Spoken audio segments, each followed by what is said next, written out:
toutes et à tous, on se retrouve aujourd'hui pour une nouvelle vidéo, une vidéo update lecture. Je vais vous parler de 4 lectures que j'ai faites récemment. On commence tout de suite. On commence par Attirance interdite, le tome 1 des Écorchés de Karianne Cole aux éditions Bookmark dans leur collection Infinity.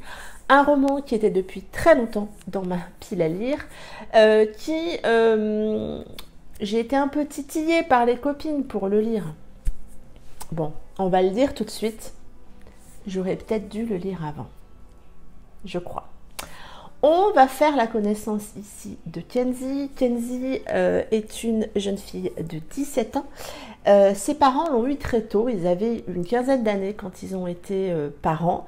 Et du coup, ils l'ont élevée comme ils ont pu. Ils ont été beaucoup aidés par leur entourage et en particulier par Tauren. Tauren, c'est le meilleur ami des parents de Kenzie.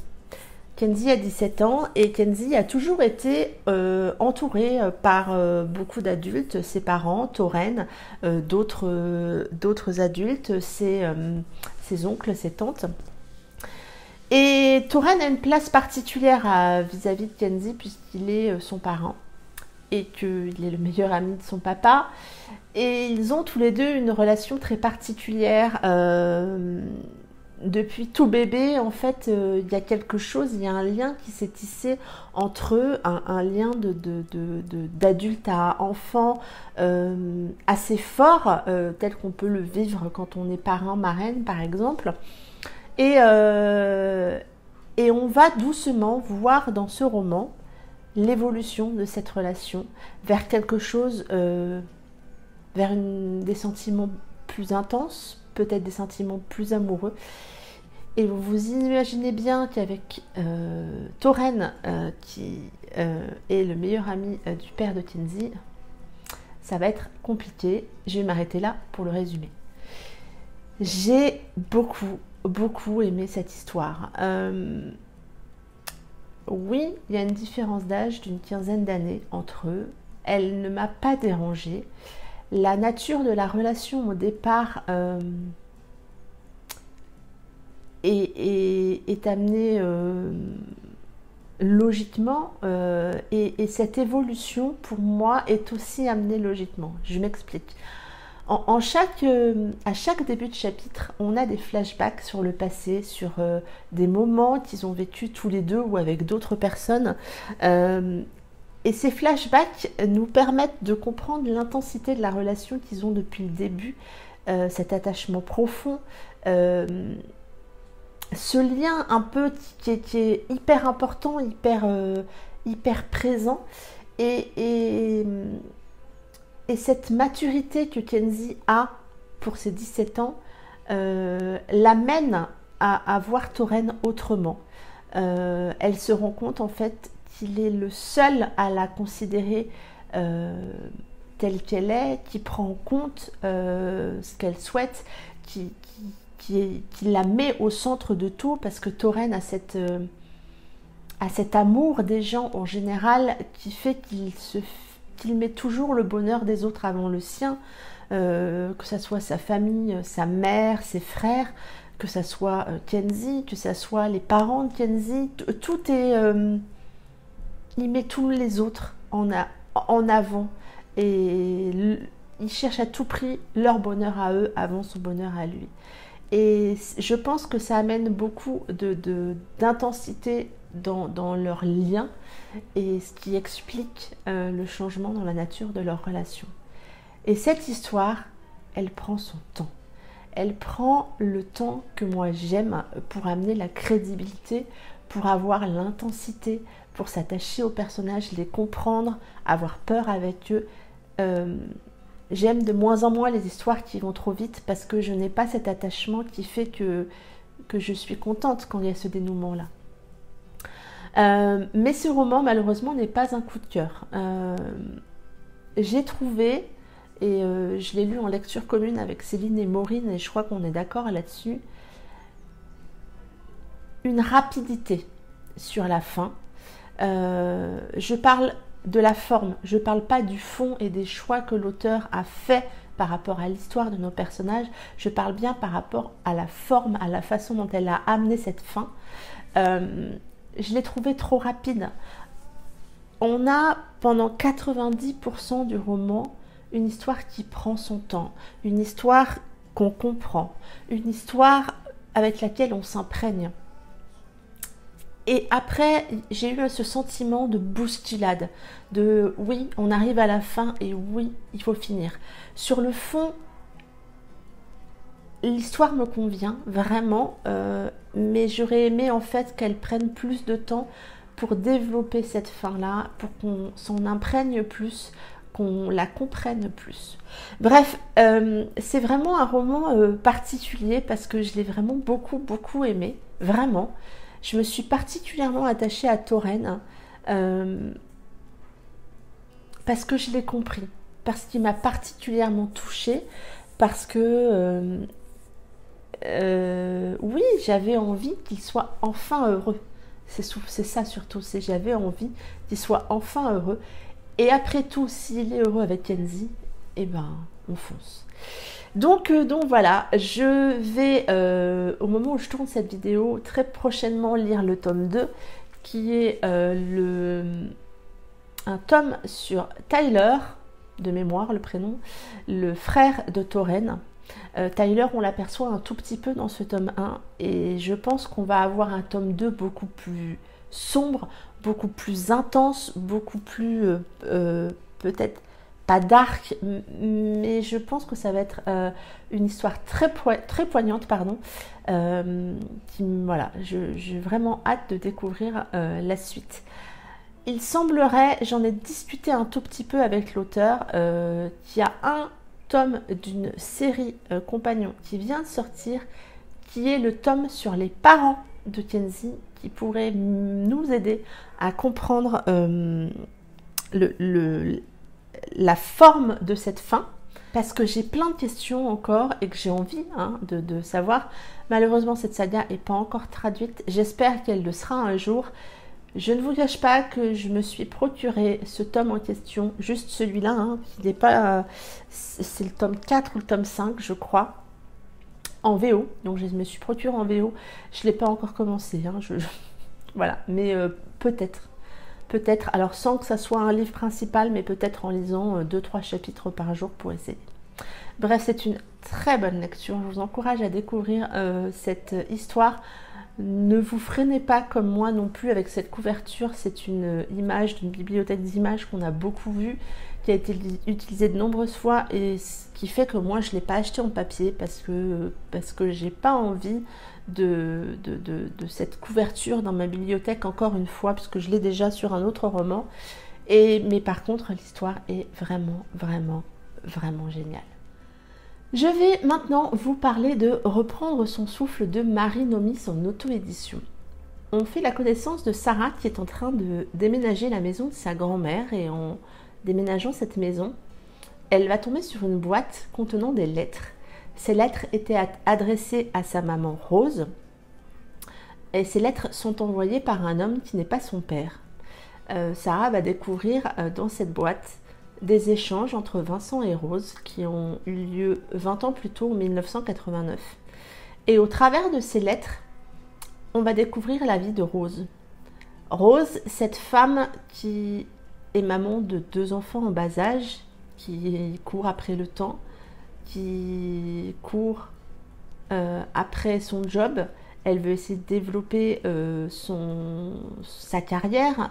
Son mari n'est pas très encourageant sur le sujet, puisqu'il a plutôt l'envie qu'elle reste à la maison.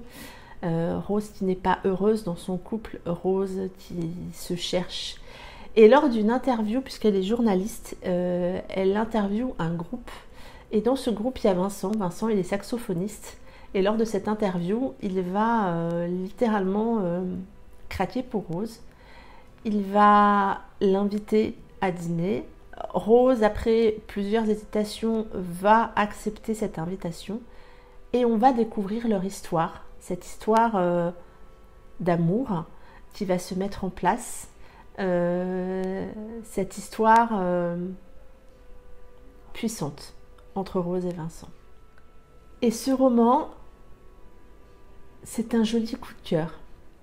Ce roman, c'est un C'est une ode à l'amour, une ode à la vie, une ode à ces moments de passion que Rose a vécu 20 ans plus tôt.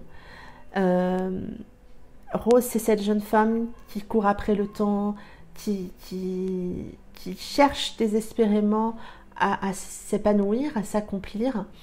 Et on va doucement la découvrir au travers des yeux de Vincent, au travers de son histoire avec Vincent.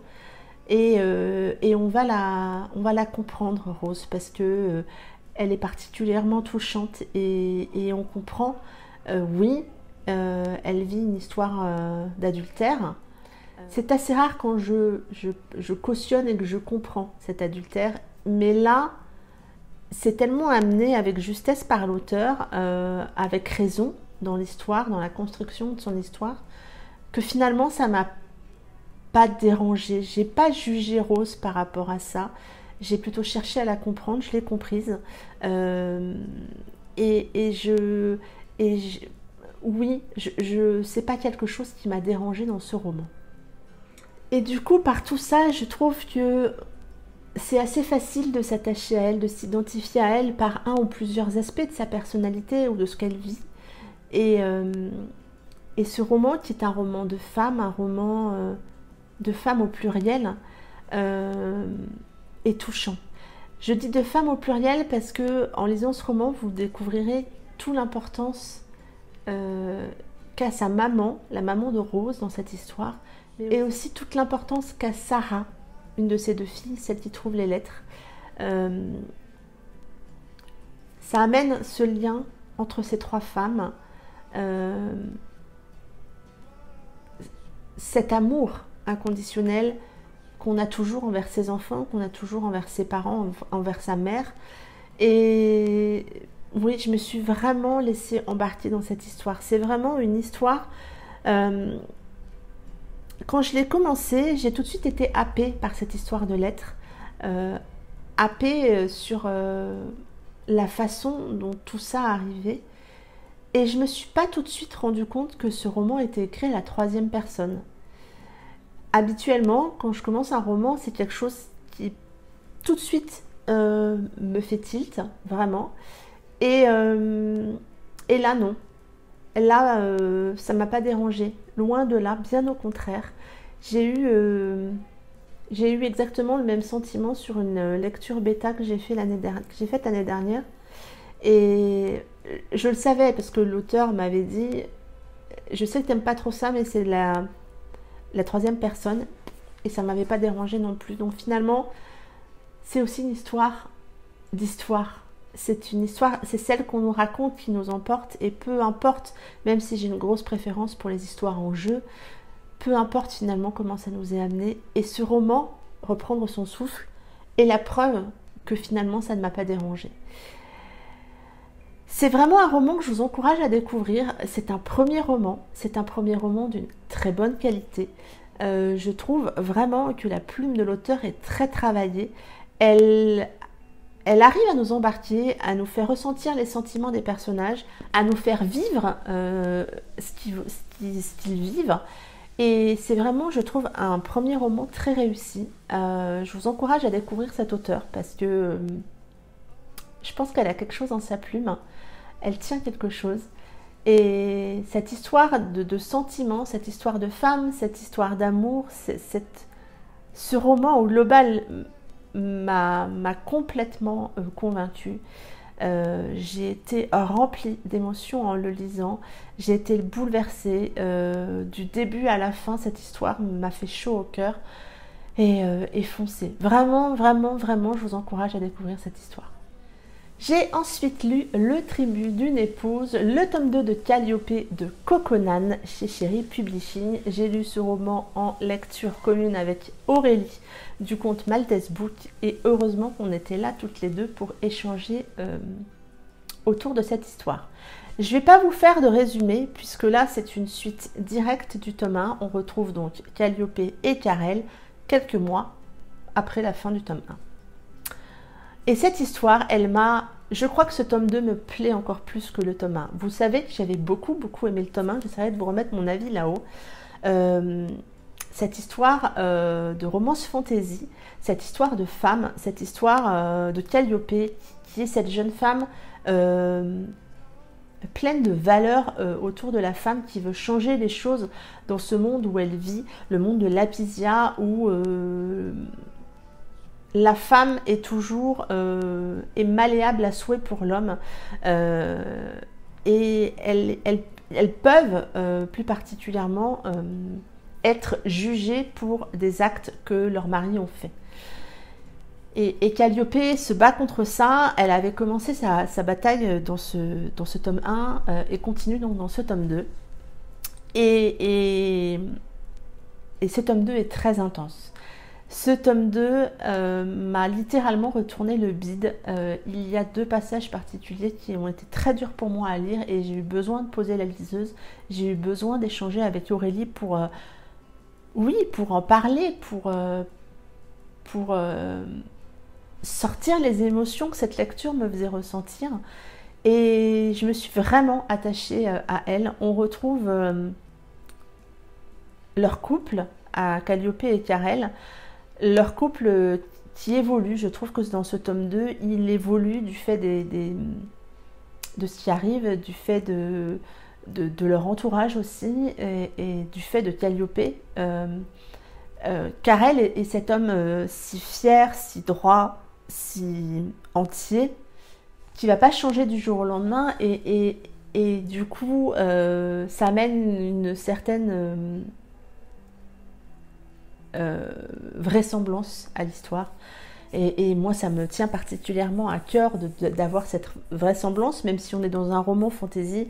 Il y a quand même une évolution des sentiments et des personnages qui doit rester vrai, et qui ne doit pas être bousculé, et c'est le cas ici. Et puis Calliope, quoi. Calliope, elle vit des trucs dans ce tome 2 qui vous retournent le bide, mais elle est forte, elle est entière, elle se bat pour ce qu'elle pense devoir se battre, et pour ça elle est admirable, pour ça elle est attachante, pour ça elle est lumineuse dans cette elle est lumineuse dans cette saga. Elle apporte cette saga. Sans elle, ça serait pas la saga que c'est. Elle porte son nom et c'est pas pour rien. Et voilà, j'ai vraiment été transportée par ce tome 2. C'est vraiment une saga que je suis contente d'avoir découverte. Je remercierai jamais assez Émilie du Conte Les Lectures de Meriadoc de m'en avoir parlé et de m'avoir incité à la lire. Et je suis... oui, je suis tellement contente. Au moment où je tourne cette vidéo, je vais aussi prochainement, comme pour le tome 2 des Écorchés, cette fois-ci je vais lire le tome 3. J'ai hâte parce que j'ai envie de savoir la fin de cette histoire. C'est une trilogie et donc on va enfin avoir nos réponses. Et si vous savez comme je croise les doigts pour certaines choses, voilà,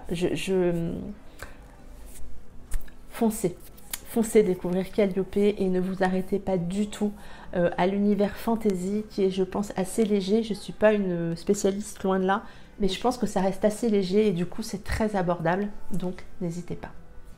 Et le dernier roman dont je vais vous parler, c'est Impulsif d'Émilie Keane aux éditions Addictive. On est là dans une histoire d'amour entre 2 êtres très différents, 2 êtres très... comment dire, on est dans un cadre vraiment atypique, et du coup on a 2 personnages très atypiques, en particulier Isaac. Isaac vient d'accepter le poste de shérif dans la petite ville d'Aphrodite en Alabama, ville qu'il a quittée 9 ans plus tôt, c'est sa ville natale, et donc il revient pour prendre le poste de shérif après avoir passé quelques années dans l'armée. Sur son chemin, il va retrouver Echo. Echo, c'est cette jeune fille qu'il connaissait, il se connaissait très très bien, qui est devenue une femme à la limite de la délinquance, qui se bat pour avancer, qui se bat pour survivre. Echo, elle est dans cette spirale infernale des violences paternelles, et elle veut tout faire pour s'en sortir. Et leur rencontre, cette rencontre imprévue va un peu les chambouler tous les deux. Cette histoire est une histoire d'amour, tout simplement, une histoire qui prend son temps dans l'évolution, qui est percutante. Leur histoire d'amour, elle vous prend les tripes, elle est viscérale, c'est quelque chose contre laquelle ils ont du mal à lutter.